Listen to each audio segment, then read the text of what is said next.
Eu tive que pensar muito antes de escolher um tema pra fazer isso.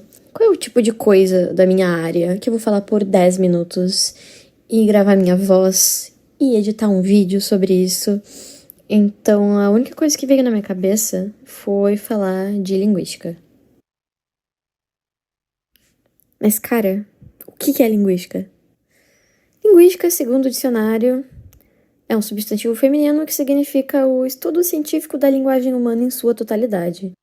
Tá, isso não descreve muita coisa. Como que eu vou explicar linguística? Muitas pessoas não sabem o que se estuda dentro do curso de letras e a real dimensão e a importância desses estudos. Sendo que, meio que antes da representação escrita de uma língua existir, a gente vivia na pré-história. Existem vários campos linguísticos diferentes, com vários pesquisadores competentes realizando descobertas e considerando muito material teórico. E não é porque é teórico que não tem relevância. As ciências biológicas concordam com isso, eu acho. A linguística é um campo que meio que intersecciona todos os outros conhecimentos e todas as outras ciências. E pode promover um diálogo entre eles. É que basicamente a linguagem faz isso, né? A linguagem cria diálogos. E a nossa linguagem, basicamente, ela é tão importante que ela define nossos limites do mundo, que a gente sabe o que a gente pensa e é diretamente conectado com como a gente experiencia a realidade. Dá pra gente dizer que existe um iceberg da linguística. Lá na parte de cima, onde fica...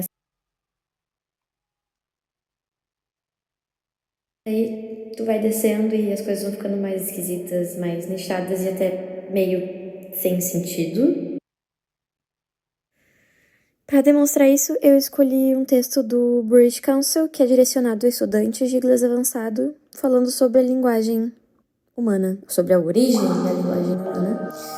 E os artigos e as pesquisas da área têm uma gramática e uma terminologia muito complexas, então é cansativo de ler, é cansativo de fazer um resumo sobre e é cansativo de explicar. Então eu pensei numa coisa mais simples para poder transmitir melhor esse assunto denso. Então a gente vai falar um pouco da história da linguagem e da linguística.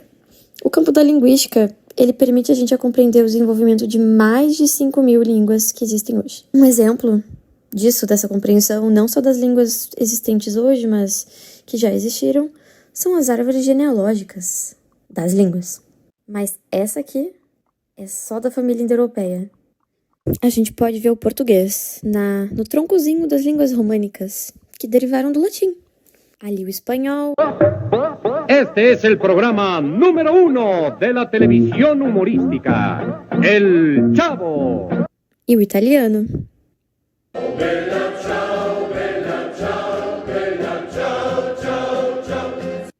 Que são os nossos vizinhos, quem diria? Se vocês olharem bem, tem uma mudinha ali do lado, com outra família, que é mais complexa que isso, mas faltou espaço. E tem mais essa. E nós nem mencionamos as línguas do leste asiático, muito menos as indígenas. Enfim, a linguística estuda a gramática, as pronúncias e as mudanças das línguas ao longo do tempo, tanto na forma escrita quanto na falada. E aí não tem como deixar de fora a máxima da sociolinguística, que é de que a língua varia no tempo, do espaço e em diferentes classes socioculturais. Sobre variar no tempo. Imagina falar cosseco em vez de consigo.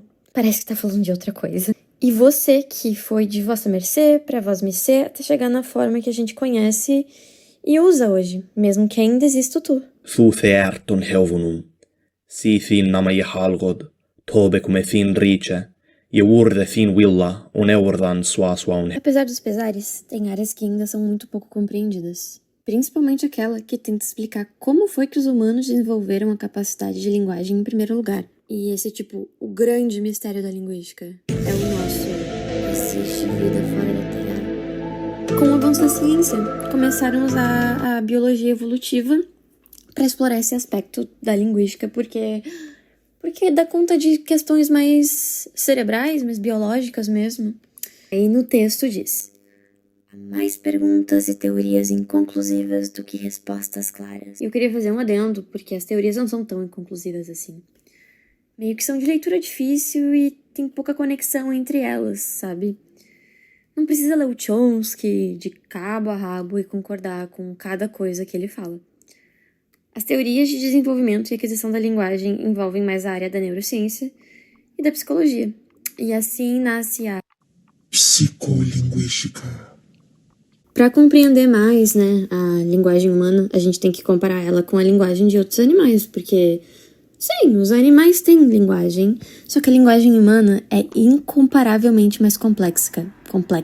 Por exemplo, se a gente comparar com a linguagem de primatas, a nossa capacidade de expressar pensamentos abstratos, emoções e conceitos como passado, futuro, é muito maior. E também tem uso de regras estruturais que a gente chama de gramática, que é normalmente aquilo que ninguém gosta muito de estudar na escola.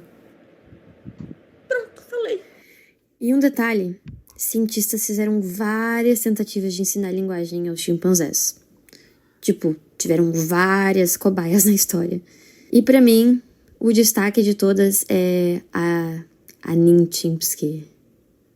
Existem indícios que algumas espécies animais compartilham traços rudimentares dessa nossa habilidade, tipo os golfinhos. Tem pesquisas que sugerem que eles conseguem reconhecer quando regras linguísticas são violadas.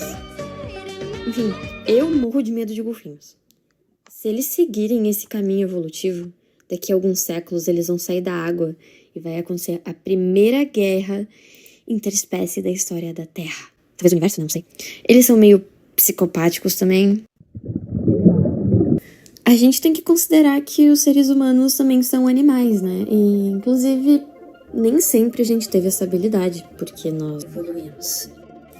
E para entender isso, a gente tem que investigar o que torna os nossos cérebros únicos. E isso não se trata só do tamanho cerebral, só da massa encefálica, mas também das capacidades adicionais que o nosso cérebro desenvolveu com o passar dos milênios. A história nos mostra os artefatos antigos, mas eles não revelam a capacidade de fala dos nossos ancestrais.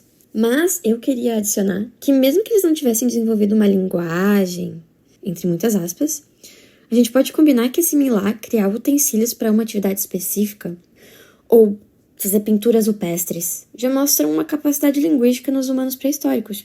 Os desenhos contavam histórias, isso é um recurso linguístico? Não tem fontes que eu tô falando, é só realmente uma hipótese minha. Tem pistas no desenvolvimento físico dos humanos. Por volta de 1000 anos atrás, o formato da boca, da garganta e da língua permitiu que os humanos produzissem sons complexos. E antes disso, se presume que a comunicação se limitava a sons mais básicos. E eu tenho uma teoria que gritos de guerra e músicas ritualísticas fundaram uma base para isso. A gente vai falar um pouco do desenvolvimento da linguagem e da gramática, porque muita coisa mudou. A evolução da linguagem começou com a criação de sons básicos, vogais, consoantes e invenção de palavras para nomear objetos. A estruturação dessas palavras em frases mais complexas representou o próximo passo. Daí muito se fala, né, de relacionar esse processo com a proto-linguagem que é observada em crianças que estão aprendendo a falar. Então a gramática, que nos permite indicar tempo... Tempo, sabe, ó. O quê? O tempo está passando, né, Sueli, ó? Plural, relações complexas, gênero... Ela levanta muitos debates. Por exemplo, isso foi resultado de mudanças cerebrais adicionais ou uma adaptação ao aumento da organização social? Falando minha opinião, eu acredito numa hipótese que esses aspectos evolucionários não caem do céu, não. O ser humano precisou desenvolver essa habilidade por questões socioculturais e assim uma mutação foi ocorrendo. Interesting. É uma coisa mais darwiniana mesmo. Talvez as mulheres da caverna achassem os homens que conseguiam produzir sons mais atraentes? Será que era o charme deles? Ou será que só deixaram acontecer naturalmente? E ninguém nem percebeu a mudança.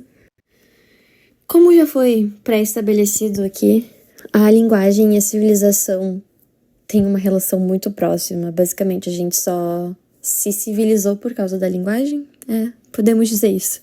Entre 100 mil e 50 mil anos atrás, surgem evidências de civilização como as pinturas rupestres e etc. A conexão entre esses avanços culturais e o uso da linguagem ainda não é clara. Embora o tamanho dos cérebros não tenha mudado repentinamente, não foi uma coisa que aconteceu do nada, os humanos se tornaram mais inteligentes e socialmente complexos. A pergunta central é: foi o uso da linguagem que impulsionou o desenvolvimento cerebral ou vice-versa? A minha resposta é: sim. Mas talvez não. Mas pode ser que sim. Eu achei uma pergunta meio o que veio antes, o ovo ou a galinha. Pra mim foi o ovo.